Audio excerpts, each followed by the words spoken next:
and welcome to the Crochet Circle podcast. This is episode 13 and it's called Stash Bingo. My name is Faye and I'm recording today in my office, and that's in Cheshire in England within the UK. Welcome in. Hello folks, how are you doing? Hopefully you're all well and you've had a great month. It's been a month since I last podcasted. My podcasts go out on the second Tuesday of every second Tuesday. That's a total fabrication. That really is a total fabrication. Podcasts go out on the first Friday of every month. But I'm recording today on a Sunday. I'm trying to record the podcast now on the weekend, so it's not having such a massive impact on my working week. Because I'm self-employed, I work lots of hours already, but I'm trying to delineate what is podcast and what is knitted, hooked, crafted time. So you can find me on Instagram. That's probably where I'm most active on social media, and the handle on Instagram is crochet_circle. I'm also on Ravelry. My Ravelry name is MaDashper, and there are links in the show notes, but you'll also see it below down here. I will add the information. The podcast goes out as a video on YouTube, and it also goes out as an audio file. Again, both get uploaded on the first Friday of every month. So the videos go to YouTube and the audio gets uploaded onto Podbean, and from Podbean it's caught by Stitcher and iTunes and a few other podcast applications.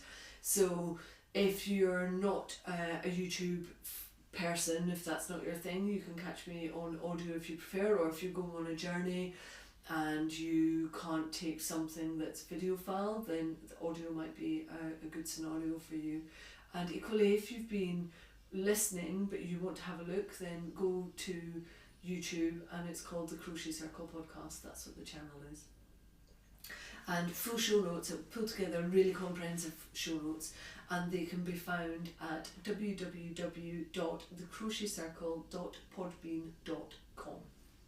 I think that's all of the stuff that you need to know. That's where you can find me. For those of you that have been listening for a long time, you'll know that up until episode 10 there were two of us doing the podcast.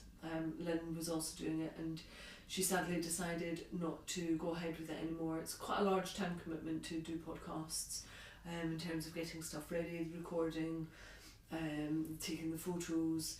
All of that stuff is quite time heavy, and she couldn't commit that time to it any longer. But for those of you that are missing her, Lynn is actually now recording her blogs. Not video, but she's doing little audio ones, so they're much shorter, and it's something that she can do within her time frame. So if you're missing Lynn's dulcet tones, you can actually catch her on her blogspot, which is thewoolnest.blogspot.co.uk. So she's been doing a 31-day challenge and blogging almost every day for that, and so far she's put one of her audio blogs up. But I think her intention is every time she does her normal blog outside of 31-day challenge, that she will actually record it as well, which is quite nice, because if you just want a little short snippet, then that's something that you might be interested in. I'll provide links in the show notes as well for Lynn and what she's been up to. So today I'm going to cover off crochet alongs, very exciting, and I also have got Ye Crochet or No Crochet, finished objects, works in progress, feeding the habit, quote the Rav, and a little bit on yarn shows, and finishing off with what's good. So quite a busy episode, but we'll crack on and get firing. Yay crochet or nay crochet? It has to be a yay for me, because you'll hear more about this when I come to the CALs section.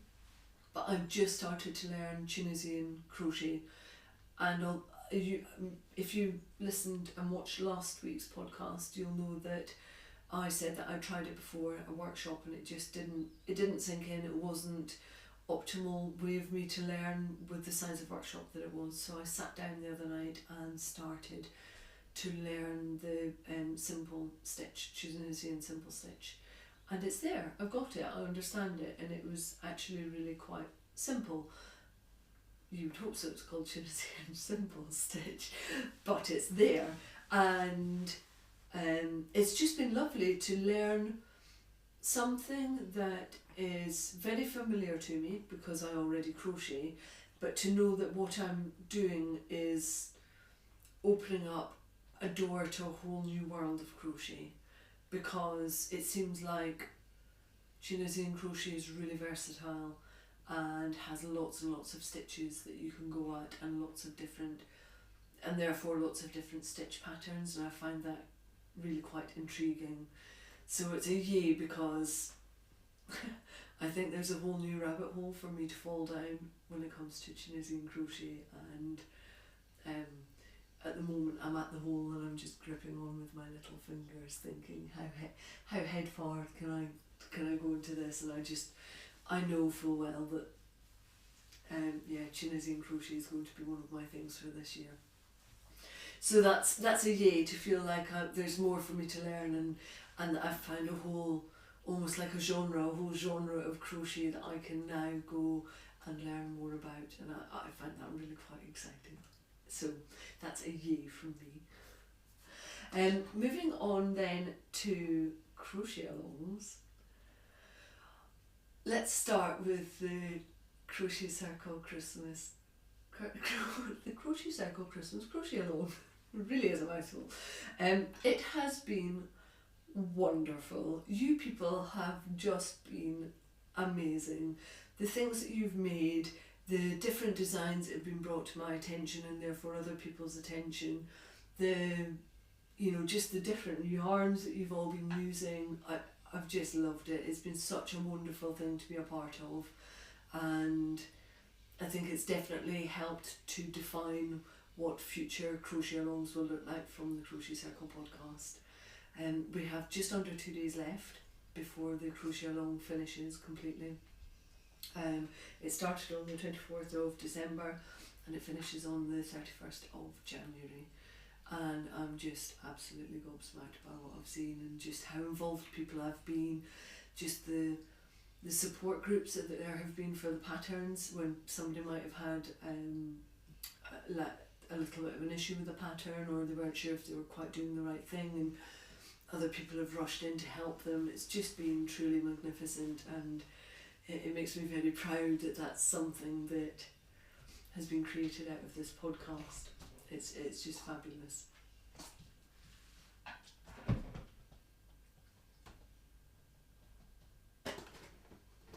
I'm just going to boot the cat out because I'm not having this.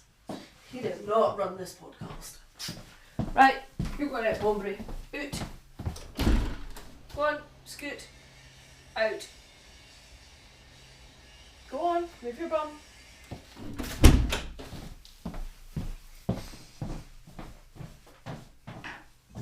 Zero tolerance. So yeah, the Christmas crochet along has just been fantastic. So my intention is to pull together a video montage which will sit outside of this episode, because I'm not sure that I would have time to edit this and then edit down the other one. If I can get it up on the same day, then I will do.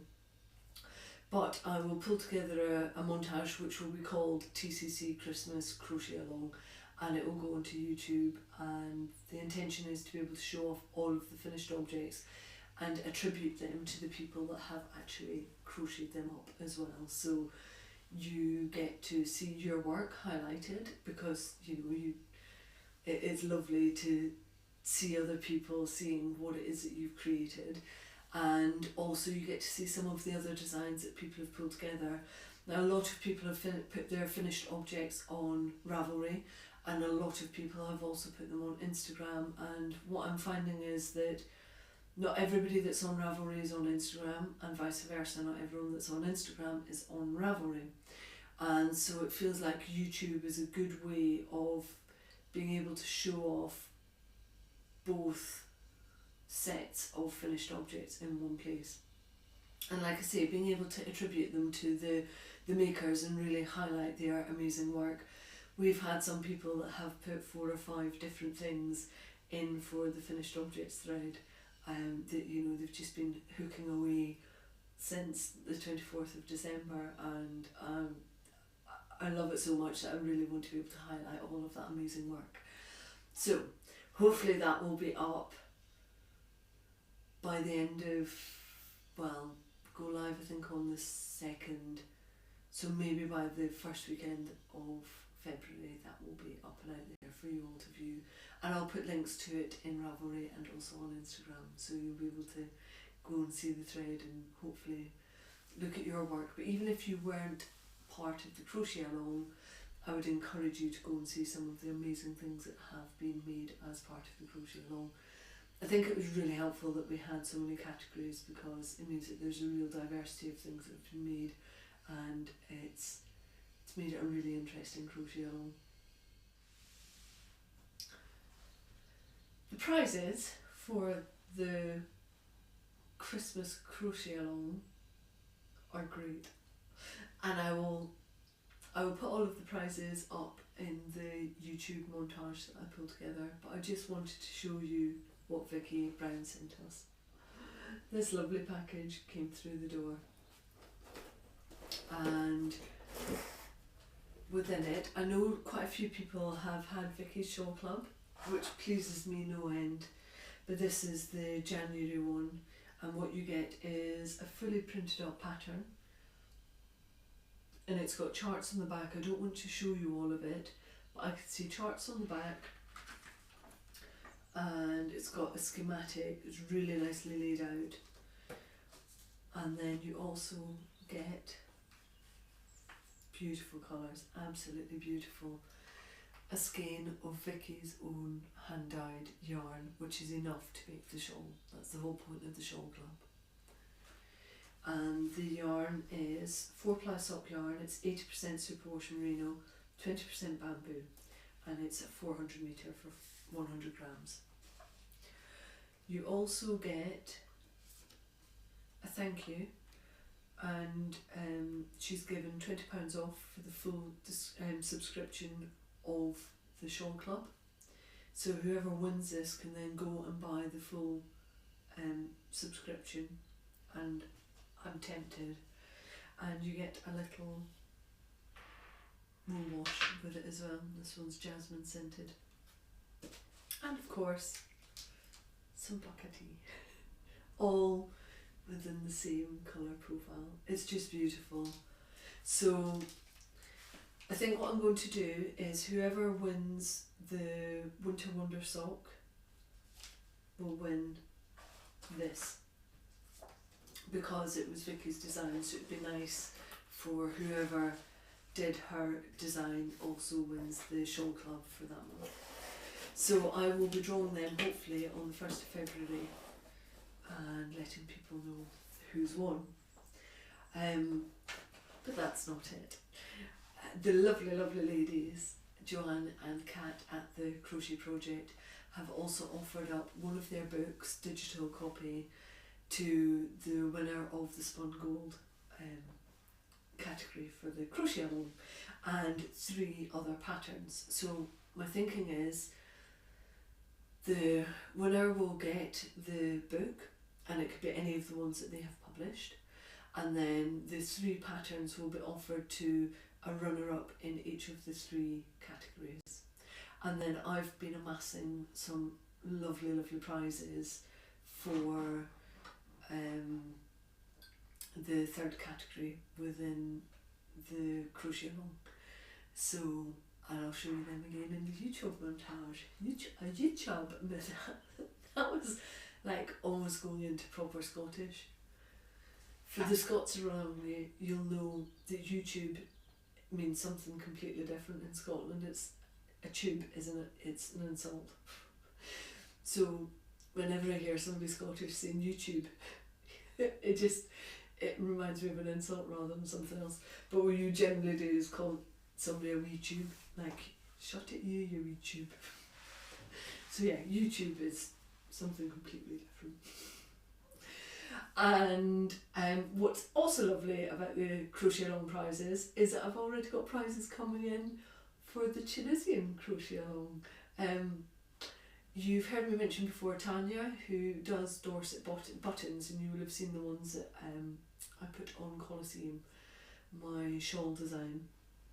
Tanya made them for me, but she also makes stitch markers, and she has kindly given one of the lucky winners a really beautiful set of Dorset button stitch markers. So that's been put safely aside, and that's ready for the Tunisian, one of the Tunisian crochet prizes. That then brings me on to the next crochet along, because there's certainly been so much interest in it, and it would be lovely to do another one. And I mentioned in the last podcast that there was a lot of interest in learning how to do Tunisian crochet within 2017 as part of people's crafting goals. And so I put the call out there to see if there was anybody that could help me run a Tunisian crochet along. As I mentioned earlier, I'm not really proficient, well, I'm not at all proficient at Tunisian crochet. And the lovely Charlotte, who is Yarn Addict on Instagram, had kind of nudged me towards somebody that she knows who's called Sol. And I think she goes to the same knitting group as Sol and has been taught crochet and possibly Tunisian crochet as well by Sol. And she said, oh, she might be a good person to get in contact with. So I did a little bit of digging around Sol and what it is that she does, and she has a wonderful blog called A Crochet Journey. And I started from there, and she's got tutorials on how to do Tunisian crochet. She's got patterns that she's done. Last year she was a tutor at Edinburgh Yarn Festival. This year she is a tutor at Edinburgh Yarn Festival, and she's teaching Tunisian crochet. Perfect. To me that is absolutely ideal. So we've got somebody who's I think very well equipped for helping us with the crochet along, and she's willing. She's so lovely. So we've been in email contact with each other, and she's very busy in the run up to Edinburgh Yarn Festival and sorting that out. So the next CAL is going to start on the 3rd of March, I think it is. And I'm going to run that right the way through until the 16th of April. And what that means is you can all get started and hopefully get your bearings, and then by the time, if you do, you may not have any technical information, questions. By the time you've got questions, hopefully Sol's time will have freed up a little bit, because Edinburgh Yarn Festival will be done and dusted. So what worked particularly well about the Christmas crochet along was having 3 categories that you could choose from. So we had the spun gold shawl, the winter wonder socks, and also the a kind of open category. You could choose whatever it was that you wanted. And so I think that that's a really good way of approaching it. So I'm going to do exactly the same thing for the Tunisian CAL. And what I've done is I've picked 2 of Sol's patterns. Now one of them is called Cobbled Streets, and I've picked that one because it seems like a really good beginner's Tunisian crochet pattern. It's a very repetitive set of stitches, and it has got a stitch repeat in it, so you can do it in blocks. It's probably quite an easy one to memorise. It doesn't require lots of extra equipment, and you can do it with one skein of 4-ply fingering weight. You need about 400 metres in that skein though, so you don't have to go out and buy a skein if you've already got one in your stash. You will need a 4mm Tunisian crochet hook, which is a G6, and that will need a 30cm cord on it, but it's an easy pattern, and also it's a free of charge pattern. So if you've got a skein there but you don't have the money to buy the pattern, then Cobbled Streets is going to be absolutely perfect for you. So that's category number 2. That's category number 1. Category number 2 is another of Sol's designs, and this one uses 2 different colours. So you need one skein up to, I think it's 300 and, where are we? I think you need about 380 meters on each of the 3 skeins. So you need 1 which is one coloured and 2 which is the second colour. So 1 for yarn A, 2 for yarn B. And that's a really beautiful shawl with really nice stripe and colour work in it. I'll add photos to the show notes and give you the links.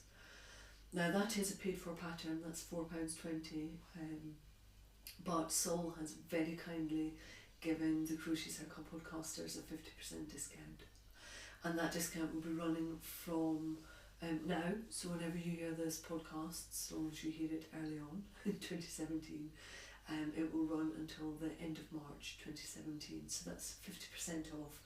And what you need to do is type in the discount code, which is all in capital letters, and it's TCC podcast. TCC podcast, and that gets you 50% off Ocaso, which is her Tunisian shawl pattern. It is beautiful. And I think I'm going to do the same thing, where I'm going to try to do Cobbled Streets first and then do the Ocaso shawl second, because you know I'm not busy enough, but it'd be lovely to be able to get those 2 things done as part of this crochet along. And for Ocaso, what you need is again a 4mm Tunisian hook, but with this one you need an 80cm cable.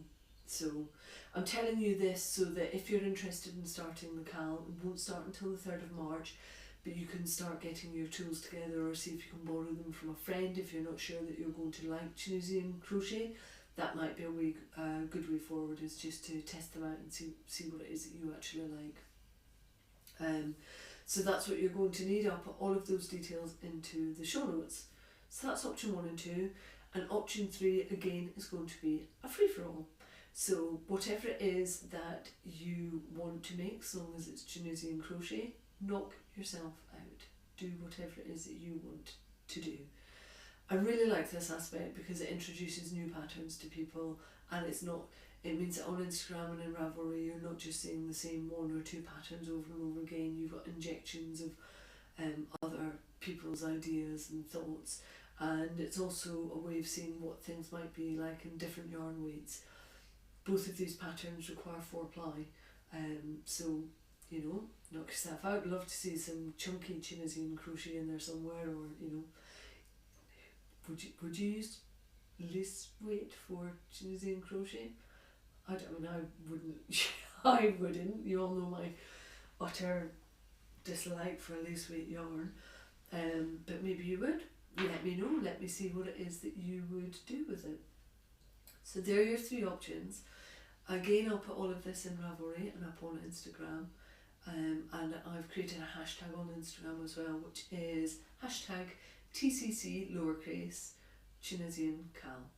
I mean, the upper and lowercase doesn't matter on Instagram, it still filters it out, but it's TCC Tunisian CAL is the one to go for. And again, I will open up a chatter thread for the crochet along in Ravelry, and there will also be a finished objects thread ready to go for the next crochet along. I'm very, very excited about this. Very. So I'll talk more about the Tunisian CAL in the next podcast. But what I would suggest is, if you're new to Tunisian crochet as I was, maybe start with some of the simple stitches and some of the really basic ones, and get used to them, and then try and work out what problems you've got. I will provide links to Sol's project page so that you can look at her tutorials. There's loads of stuff on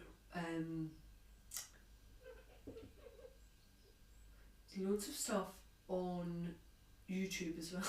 There's loads of stuff on YouTube as well, and I will provide links to some of the other resources that I've found. So if you need some a go-to resource pack, that will be sat there for Tunisian CAL within the show notes. So get practicing now, but you're not allowed to hook on until the 3rd of March. It can be 1 minute past midnight, so the first minute of the 3rd of March, you can do that, that's fine. But to be in with a chance for the prize, you cannot start until the 3rd of March. Right. So we're going to move on to finished objects. I promised last time round that I would be wearing my Lee top. So I'm going to quickly take my shawl off and show you this top. So this was knitted and I used rowan cocoon, which is quite a chunky weight yarn, and it's got suggested needle and hook size of 7mm. I actually used 6mm for this. I don't think this took me more than 10 hours to knit up. It was so quick and it's so lovely and warm. So let me stand up. So this is a style that I wear quite a lot. I quite like having a longer top on and then quite a kind of boxy top over an under top. And this is just lovely. I really enjoyed knitting it and I am really enjoying wearing it. So that's my first finished object, which quickest garment I've ever done. It's just fabulous. But I'm going to have to cover it up because it's so cold in here today. The keen-eyed amongst you will have also seen another finished object on Claude, my mannequin, which is the Riverette top. This was from Pom Pom Quarterly. I think it was the spring 2016 version, and again a really quick thing to crochet. That took about, I think it was about 28 to 30 hours in the end, by the time I had crocheted all of the panels and then done all of the finishing work, and I made a few alterations to it as well. But I'm really pleased with this. I love it, and I used Icelandic Letlopi for that, which is one of my favourite yarns. I really enjoy working with it. I also made the Phasian blanket, which was in take 2, which is, this is my version here, the grey one, and it's really heavy and extremely warm.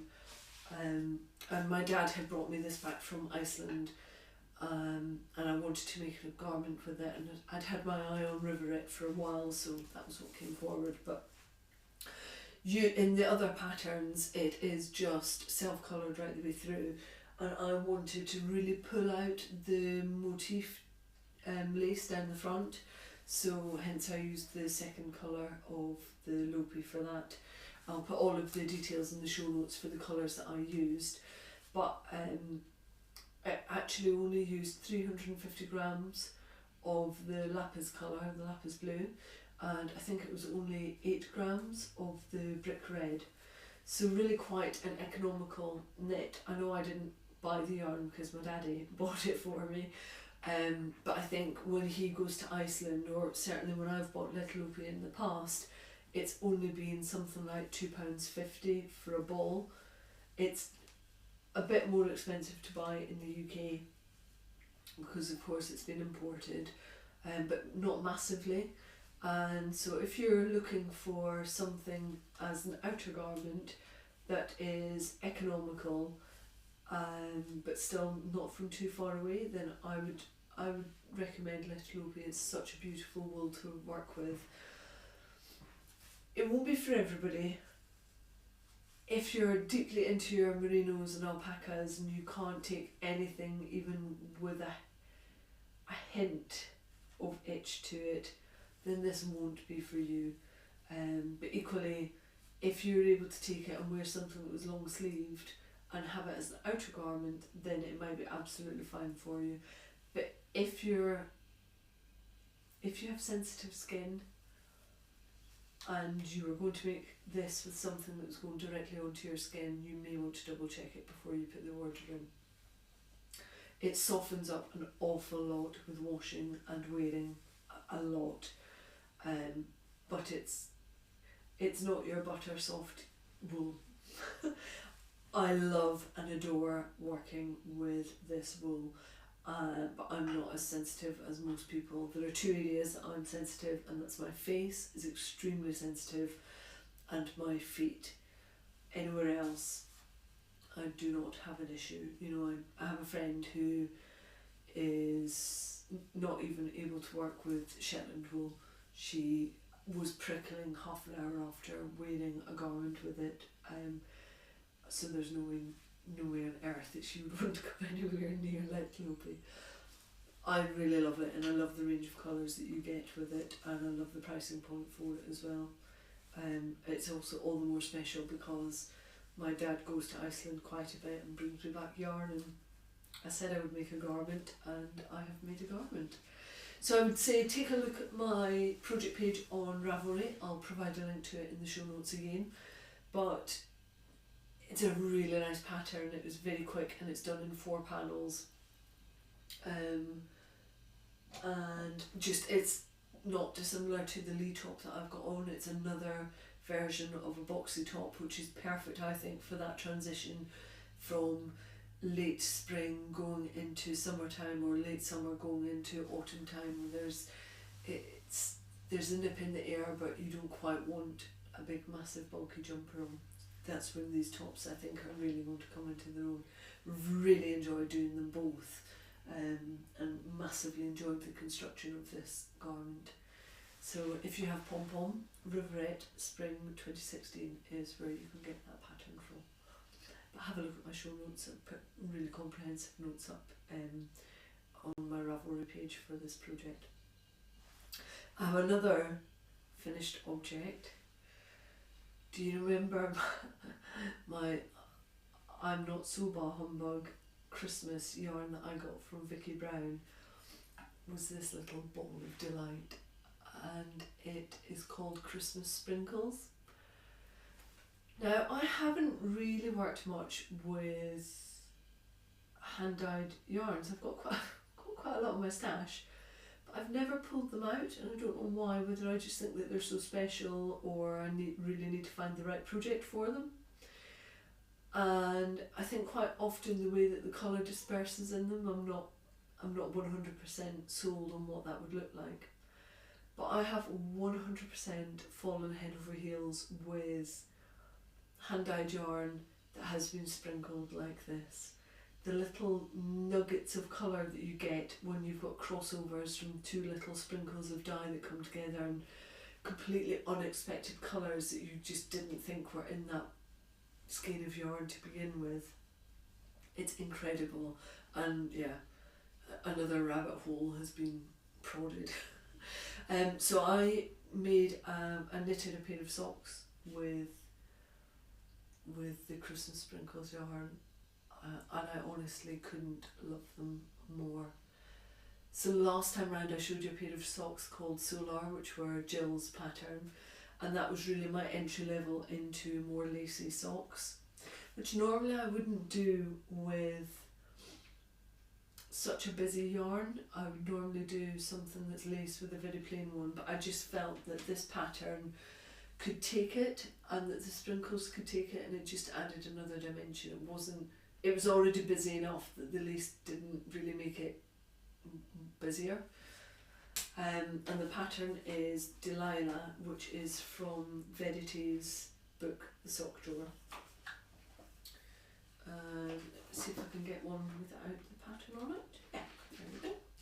So this is what Delilah looks like when it's not in a very busy yarn. It's a beautiful pattern. I really enjoy doing it. And I cannot wait. I have purposefully not worn these socks in anticipation of being able to show them to you guys. Tomorrow, Delilah socks are going on. That'll be that. They're not sitting on blockers anymore. And just a quick note on blockers. Somebody asked within the Ravelry thread what the benefit of blocking socks was. And I've heard other people say it helps to set the stitches and it just makes them nicer. So I did a little bit of a test.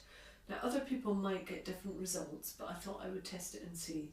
So there's one of the socks I left a bit of a yarn on, and one of them I didn't. And what I did was I washed both socks, and the one with the yarn I didn't put on a blocker, and the one without the yarn I blocked. And of course the one that had been dried on the blocker, The stitches were beautiful, they were really nicely defined, it looked gorgeous, and the one that hadn't been on the sock blocker, when it had dried and the pattern had pulled it in, which is exactly what you would expect, because the ribbing will pull it in and the lace pattern will pull it in. But then what I did was re-washed the one that had been on the sock blocker. Didn't bother doing the same to the one that hadn't been on the sock blocker, because that result wasn't going to change. And then instead of drying it on the sock blocker, I dried it just as I had dried the other one, and they were identical. There was I could not see any difference between the two socks. It didn't dry any differently. It didn't keep itself more spread out as it does once it's been on the blocker. You get this lovely effect. And so the only conclusion that I can draw from that is the best reason to buy a sock blocker is if you're knitting socks to be able to give them to somebody, and you want to give them in this lovely fashion where it's showing the pattern off to its fullest. Or like me, you need to be able to take photographs of the things that you've made. That, I feel, is when sock blockers come into their own. Based on the results that I found, somebody else may have found something completely different.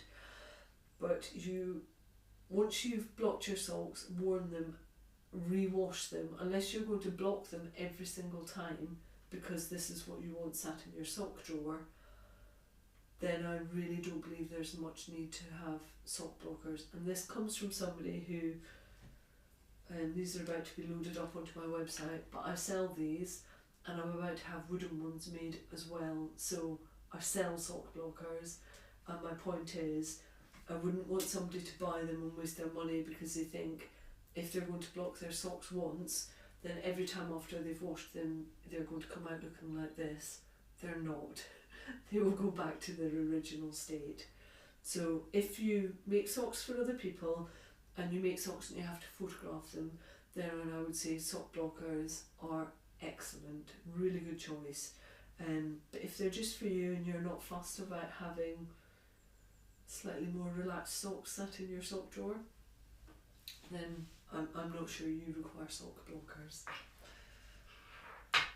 If anybody else has any other questions on stuff like that, then please feel free to ask away. There's an Ask Me Anything thread in the podcast show notes on Ravelry, and as long as I've got the time, I will do the background research into something. I've done it with the for those that have listened to the podcast for quite a while, I was annoyed with people constantly saying, oh, crochet takes so much more yarn than knitting. It doesn't, and I know it doesn't because I did quite a full-on test on that as well. I'll provide a link to that in the show notes, because if you're a new viewer or listener, that might be of interest to you. You might not have gone back through the back catalogue, so I'll freshen the link for that one.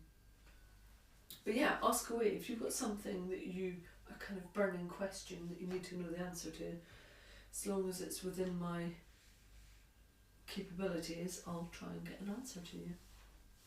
So that's my other finished object, and I've got one more, which is here. Actually, I've got two because I'm counting the final printed version of Take Two, the book that Lynn and I have worked on together, as a finished object. I really feel like this has been I've referred to it as my baby, and other people have referred to it as my baby, and that's how it feels. I feel like I have delivered this project. In between last podcast going out live and this one, we finally got the printed versions back from the printers after their kind of mix up before Christmas, and then they were shut for a couple of weeks after Christmas. So these have gone out to all the customers, and I keep on getting pings on my shop for people buying the hard copies, which is just lovely.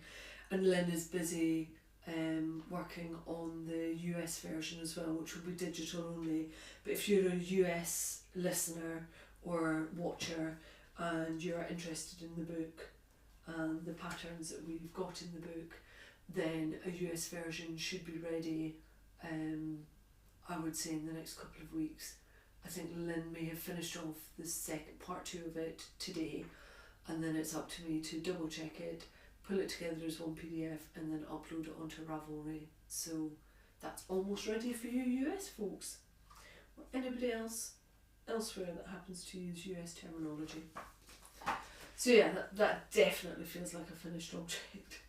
My little labour of love. And then the reason I picked that up is because there was a shawl that I did in here called Colosseum, and it was purposefully a one skein shawl.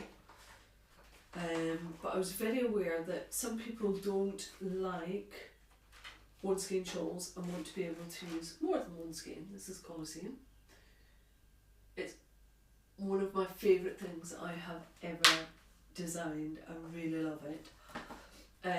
But what I've done is redesigned it as a 2 skein shawl. Let's go and grab it.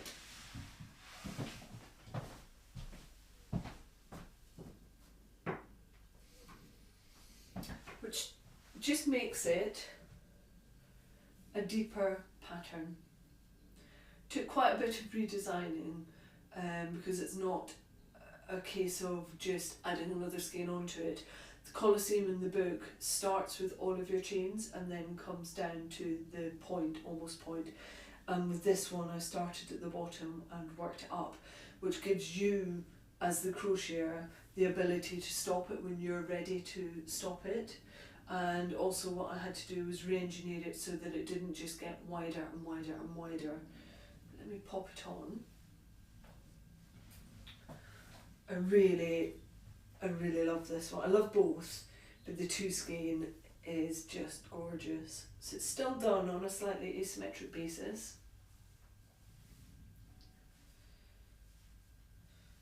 And you've still got this lovely curl that comes through on it.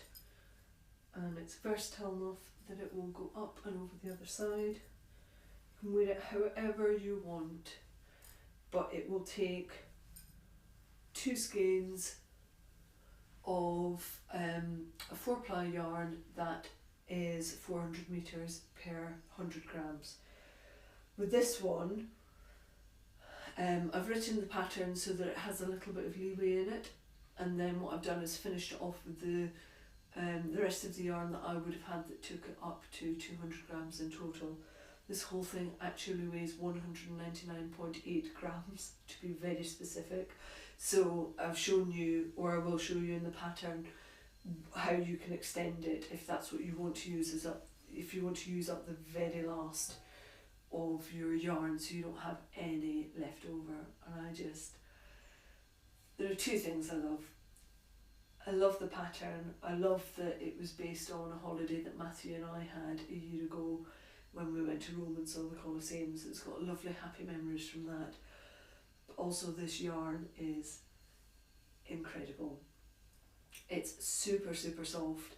It's 50% merino, 50% silk, and it is hand dyed in the UK by Helen at the Wool Kitchen. And I don't know if you can see, I'll provide photos of course, but it's actually 2 different skeins. So where it started at the bottom, it's the more purpley skein that she does, and then from the lace part up here, it's actually the colourway which is variations of magenta. And I did that so that you could see how it would look and how it would pool with 2 a slightly more subtle one, and then one which is splodgier because it's a little bit brighter. But I think the 2 mix really well because they have the same base grey. So I'm just, yeah, they were all of my finished objects. Not bad. 2 garments, a shawl and a pair of socks. That's good going for me. You know, usually I've got fingers of fire, but to get 2 garments done inside of a month, I'm really pleased with that. So moving on then to works in progress, and because all of these things have pretty much come to fruition in the last couple of days, I don't have many works in progress, which is quite unusual. I've got the standard ones, which I'm now waiting for the craft along before I really pick them up again. But one of the things that I've been working on is some little mini swatches. Now these are knitted, but these are for a knitted jumper that I'm going to make. And the reason that I'm showing you these is it was a piece of advice that somebody, I think they'd given on a blog, and it was very sound advice. and it was that if you're going to be doing a garment or you've got a bigger project where you really have to swatch for it, don't wait until you've finished all of your other objects and then this is the project that you're going to start, because you need to do the swatch, and this applies for crochet as well. Do the swatch, wash it, see how much it grows, understand what the finished fabric is going to be like, and there's quite a lot of waiting time with that whilst you're waiting for something to dry, to understand it, to work out the maths behind it. Whereas if you do this whilst you've got another project on the go that you're likely to finish soon and this is your next project coming up, do this bit in between, and then when you've finished something, you're ready to go because you've already worked out what hook size you're going to use, what needle size you're going to use, whether the yarn is the right yarn, what size of the pattern you're going to make. It seems so simple, the advice, and it just wasn't really something that I'd thought about previously. So hence why I've got little green swatches, but that's ready for the next big garment that I'm going to be knitting. But yeah, really sound advice. Do it in advance, and then when you're ready, because you've got all that enthusiasm for a new project, and then you have to go and swatch. If you've already done the swatching whilst you're on another project that you're enthusiastic about, then you don't have that dip because you're just ready to go and get in with it. So that was one. And then I said that I had been doing a little bit of Tunisian crochet, and I figured that, apologies for the clanking, I thought that the best thing that I could do is use, well, obviously it has to be from my stash because I'm not allowed to buy yarn, or I'm not allowing myself to buy yarn. There's nobody else putting that stipulation on me. But in practicing the Tunisian crochet, I figured what I would do is go and find some yarn which is suitable from within my stash. So this is stuff that I bought up from Yarndale, not last year but the year before I think, and maybe also Wonderful Wales. And it's quite rustic, it's quite scratchy yarn. It isn't something that I would use on my skin. It makes the Icelandic feel like merino by comparison, but what I would use it for are household items. So I thought, if I'm going to be doing little squares whilst I'm testing my Tunisian crochet stitches, I may as well make squares that are going to be useful. So hence why I've picked out 4 colours, and for each stitch I will create a square, block them out, and they will become coasters for within the office, or for standing vases on, for all sorts of stuff. But at least then they're in colours that I really like, and it isn't just a bunch of squares hanging around. So even the projects that I'm testing on can actually be useful, because I don't want to just use wool and then have lots of little swatches hanging about. I like things to be useful. If I'm going to spend time on you, you have to have a use, if wherever possible. I don't think I could have done the same with these. And also I didn't want to use up lots of this yarn, but this is slightly different. So I've really been enjoying that. I've only mastered 1 stitch so far, and I seem to be having an issue with what I do at the end on the return pass of the Tunisian crochet. So whilst Matthew's away tonight, when I finish podcasting, I'm going to go on YouTube that. I'll check out Sol's blog first, A Crochet Journey, and see if she's got the answer for me, and if she hasn't, then I will take to YouTube to try and find the answer for that. I'm really enjoying Tunisian crochet, and I'm looking forward to moving on to the next stitch beyond this, which is the Tunisian simple stitch. So that's like a mini whip. It's a whip, but not really. It's leading to something greater, which will be Cobbled Streets and the Okasa shawl from Sol. And then the other one that I have, which I'm very excited about. So part of my deal with not buying yarn in 2017 for personal use is that I have gone to my stash and I've pulled out some of my older stash of things that not that I'm less keen on, but that are always likely to stay at the back of the stash and never come to the front as the glowing beauty that they are. And so I bagged up 6 different loads of yarn, gave them a number and played stash bingo. If you want to join me, please do. I'll provide the hashtag in the show notes and on the screen, and I'm running that hashtag, and come on in and join in with this. Do the same, bag up your project, and then all you do is use a random number generator and it defines which number you have to work with. And my first number that came out on Stash Bingo was number 1. And number 1 is my little haul of Jamieson and Smith yarn, which is a Shetland yarn. I thought I was going to be doing a Fair top with this for my father-in-law. Turns out I'm not. That he's totally deserving of a Fair top, but I just don't have that much time. So instead what I did was look to my stash and I pulled out 4 of the colours that I thought went really nicely together, and I love them, and I'm really loving working with this as well. So one of them is a jumper weight, which is a 3-ply, and I had 50 grams of that, and then all of these other little nuggets are 25 grams each. So I needed to find a suitable project that I wasn't going to have to buy more of it, because that would completely defeat the purpose of this. But also where I could pull the colours together and it would be a cohesive project that I would actually want to work with.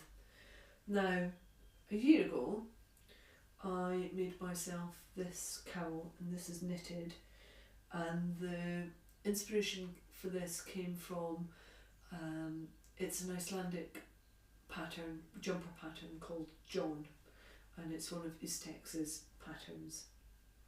And I really enjoy doing this, and it was more of a study on the different types of sheep breeds. Each colour is generally a different breed or a different mix of breeds, and they're all natural shades. I really loved this pattern that came through with it, and I really enjoyed doing it. And as I said, I wanted to get better at my colour work in crochet, having got the bug with the Newham hat from Raw, from the Crochet Project Raw book. And yesterday morning I couldn't sleep. I woke up at 6:20. I actually woke up earlier, and then the cat jumped on me, and I thought I could try and sleep, or I can just get up and deal with the thing that's running through my head. And the thing that was running through my head was using this as my inspiration point to make a crocheted cowl using up my Stash Bingo. And this is what I have come to. I will finish this off tonight. It's been incredibly quick to do, and it just shows you all of those colours that I had from my Jamieson and Smith haul, and I'm finally using them up, and I couldn't be happier with this. I love it. And had I not done Stash Bingo, this would not be what I was working with now. I probably would have bought another skein of yarn from somewhere else and be using that instead.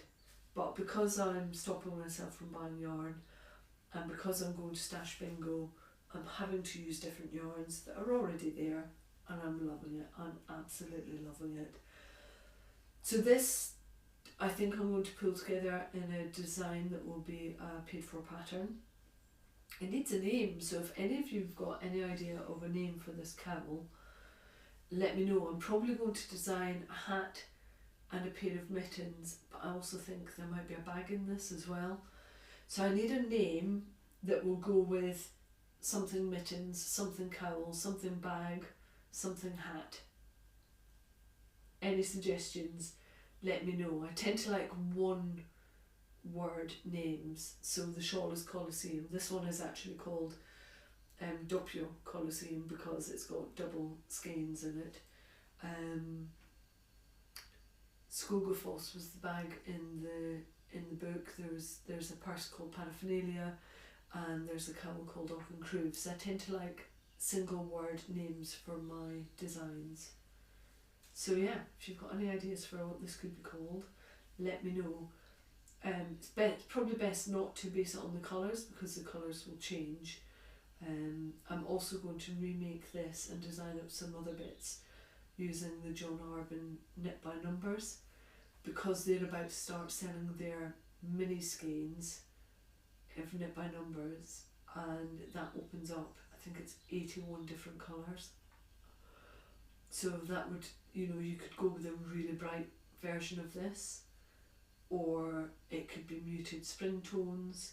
If pink is your favourite colour, you could do it in 4 different shades of pink. Likewise, if it was green or turquoise or greys, it just really opens it up. So yeah, if you have a name, let me know. But there's a whip that otherwise would not have been a whip if I wasn't doing Stash Bingo, and I'm so excited at the prospect of finishing this off and being able to hit the random number generator and seeing which project I have to do next. And these are all yarns that were sat at the back of my stash and were not going to be seeing the light of day for years. So I'm loving it. Come and join me in Stash Bingo. I know a few other people are joining in and have sorted out their bags and are doing exactly the same thing. But it's made me completely fall in love with these yarns again, and I cannot wait to get on to the next ones. It's actually really quite exciting. I'm so sad. I am so sad. So, moving on to feeding the habit, I haven't bought any personal yarn, which is quite an achievement. So that's first month in. I said I wouldn't for 2017, and I'm really hoping to be able to stick to that. It wasn't so bad. I have done this thing, I've started calling it goleming, where when I'm on Instagram, if I see a yarn that I just think, oh, what are you, I've never seen anything quite like you before, then what I'm doing is taking a screenshot of it. And I think throughout the whole of January I have screenshotted 5 different yarns, and then I think what my intention is to get to the end of the year, look at all of my screenshots and assess whether they are still yarns that I think, oh, I wish I'd bought you. And then I know whether my tastes change inside of a year. I suspect that they probably do. Or whether I still feel the same way, and whether I would have just bought that skein of yarn and it would have been another skein of yarn sitting in my stash. So I'm going to keep on goleming and taking photos of the precious every time I see one that I really, really love, and take it from there, whereas previously I would have just bought it. So slightly different approach, but one that I'm hoping will support me in my quest to really stash down in 2017. So I haven't bought personal yarn, but I did receive a skein of yarn. When I was making Doppio Colosseum, originally I was going to mix in 2 different skeins, but when it came to it and I went to start on the second skein, the colour was just too different. So I went to Helen's Etsy shop, and I'll provide links in the show notes, and I purchased a second skein but slightly different colouring, as I spoke about earlier. And when it arrived, Helen had very kindly sent it a little mate to play with. So she'd seen all of the posts on Instagram and how much everyone had been loving her yarn from within the Crochet Circle people, and so she'd sent me this one to play with. Now I don't really have a policy on what to do if people send me yarn as part of the podcast. She hasn't sent this to me for review, you know, just full disclosure, I've received this free of charge. She didn't want anything from me for it, she just sent it through as a thank you. And I suspect that if this happens again in the future, then I will probably provide that as a giveaway at some point.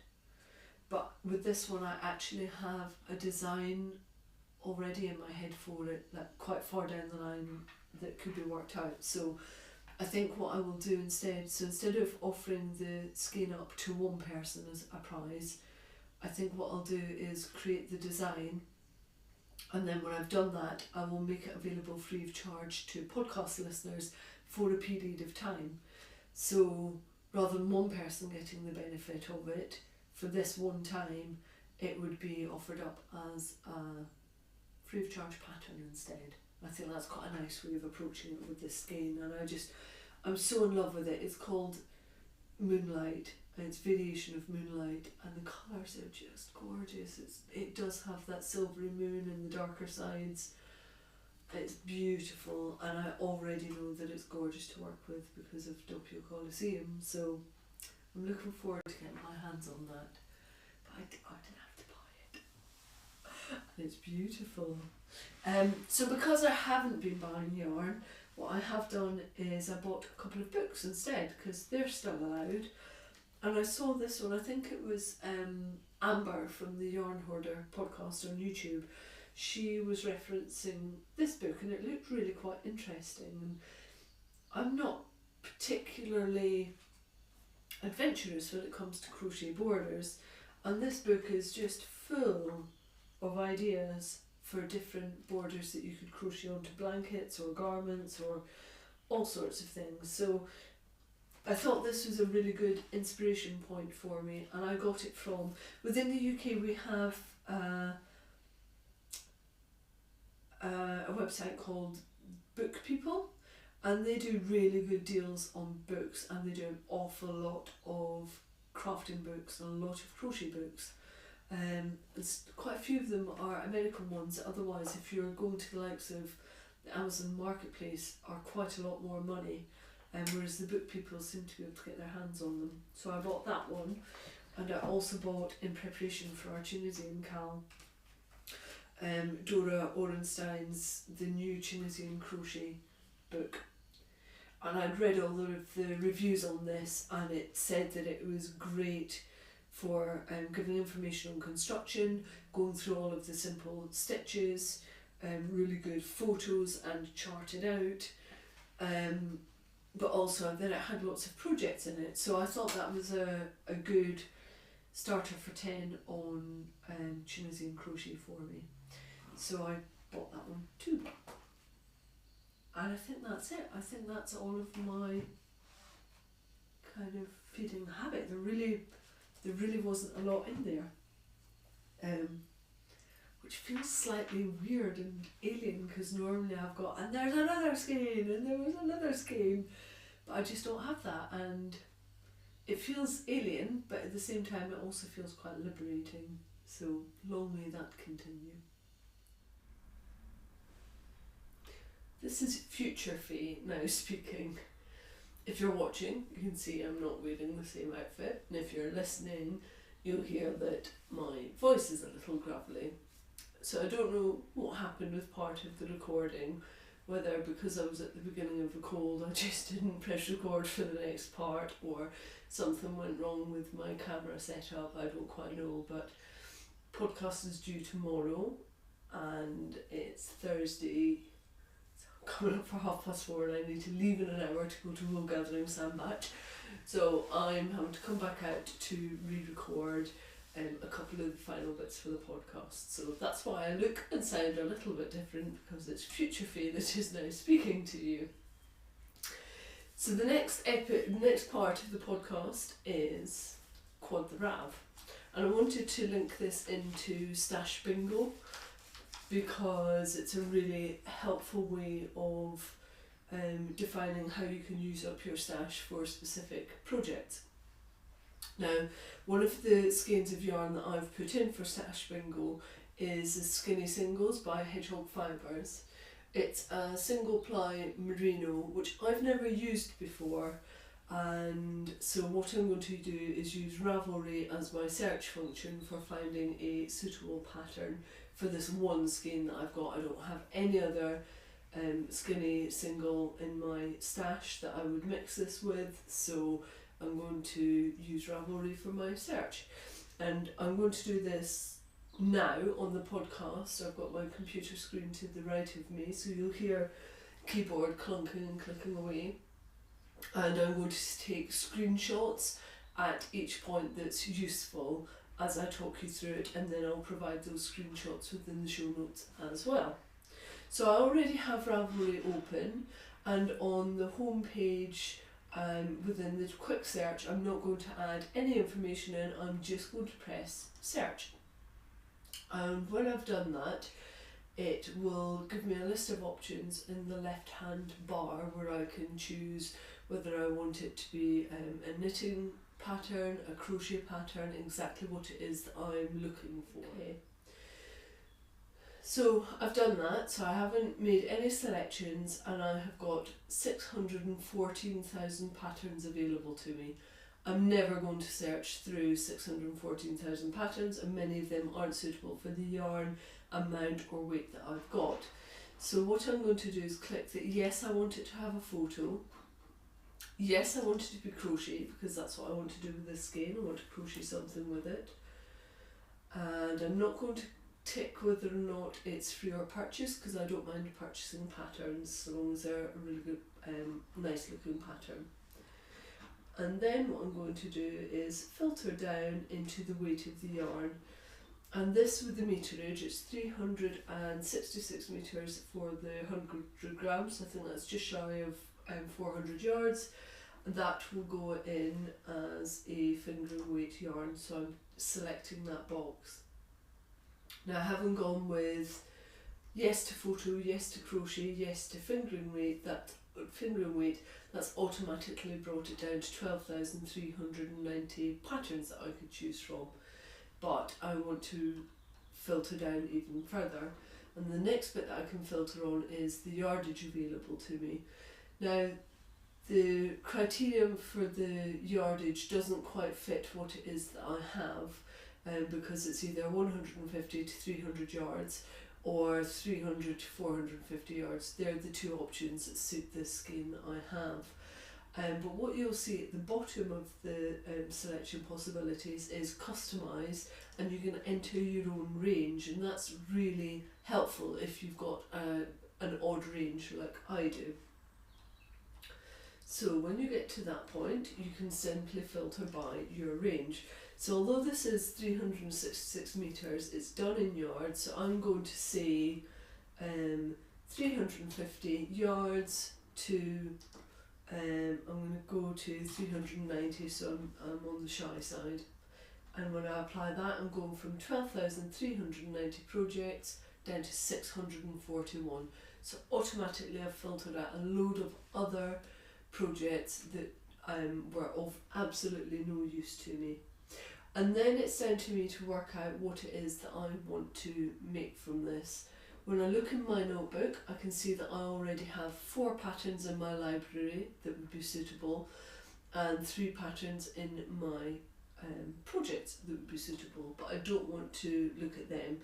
So instead what I'm going to do is say, I think this is going to be a shawl for me, and then I will go to the categories for the basically what I want to make. So it's category, it's called clothing, accessories, home, toys, hobbies, pet or components, and I'm going to go to accessories, and then under accessories I'm filtering into neck and torso, and with that I'm going to filter down onto shawl and wrap.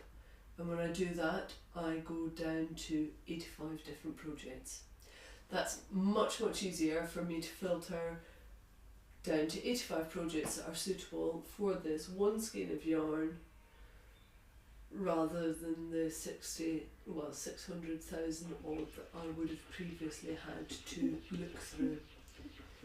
So I will provide screen prints of every single one of those steps that I've done, and if I look through those 85 and I find some suitable patterns, I'll show you the ones that I'm looking at for my skinny singles from Hedgehog Fibre as well. So that is quad the rab for this month. I have a stupid cat who's desperately trying to get in. So I have acquired a cat. I'm going to move on to what's good. And We're coming back into yarn event season, which I really enjoy. I love going to yarn festivals. They're all quite varied, and the first one I think was in January. It's not one that I've been to before, and it's not one that I managed to go to this time. The next one that's coming up is in Ravel in February. I went to that last year and I'm not managing to go to that this year either. But I am heading up to Edinburgh Yarn Festival. I didn't think I would be, but I've managed to get really affordable tickets to go and do it in a one-dayer, which means I think I'm going to be spending about 7 hours on a train. But I don't mind, because I'll just like crochet away and craft away, and sometimes I think it's quite nice to have that time just yourself, sit with my iPod in, drink tea and crochet away on a train for hours on end, and then have a fabulous time at Edinburgh Yarn Festival. So that's good, I'm really looking forward to that. And what I wanted to offer up is, if anyone's curious about Edinburgh Yarn Festival or any of the other festivals that I'm going to, I would say let me be your eyes for the day. So if you wanted to have a look at the vendor list for the festival and let me know in advance of which stalls you want me to go to, there might be a specific yarn there that you haven't seen before and you want to see it up close and see what the colour range is, then let me know and I will go and be your squisher. I will go and have a look at that yarn and give it a test out and a sniff for you. I'm always the one that's smelling the yarn.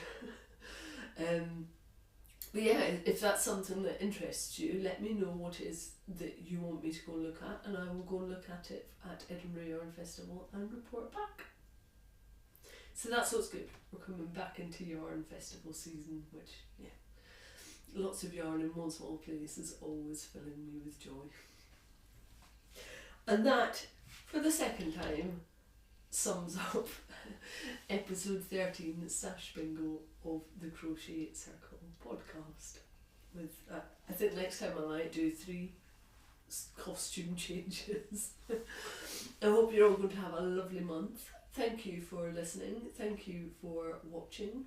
And if you want more in between this podcast and the next, then feel free to leave me a comment below on YouTube or get in touch with me on Instagram. Really love to be able to interact with people. See you soon. Bye bye. Right, we're glue. Go on then, Rugrat.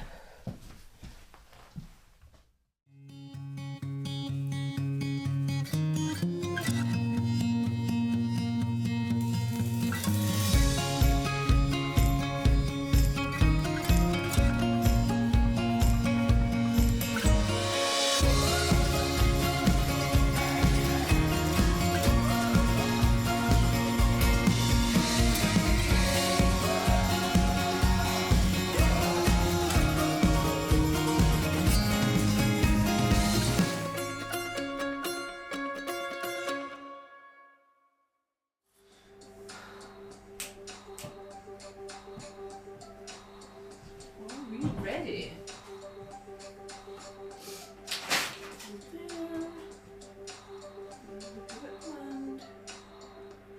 Don't take long to see all my tea and coffee.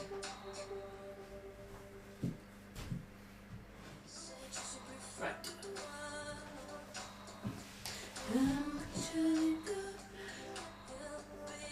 Lord, why have I got a metal seat? Right.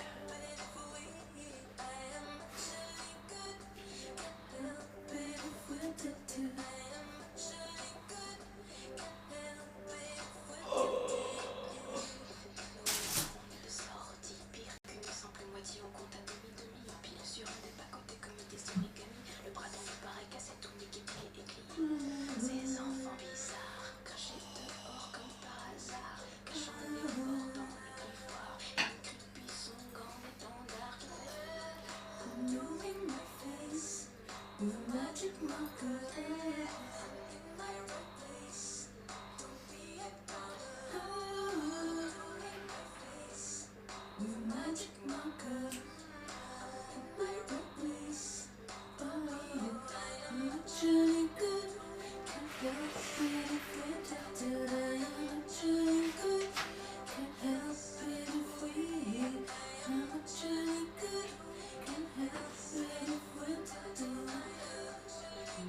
camera.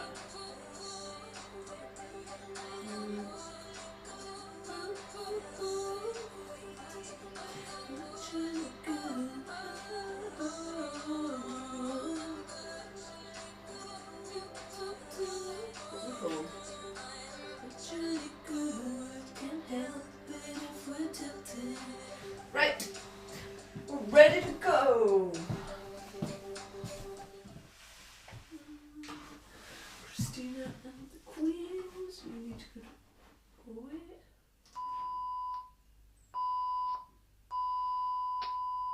What's the actual? Oh. Ah, Calvin Harris.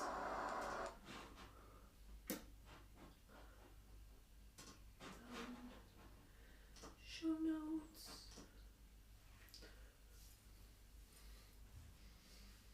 Not going to fidget.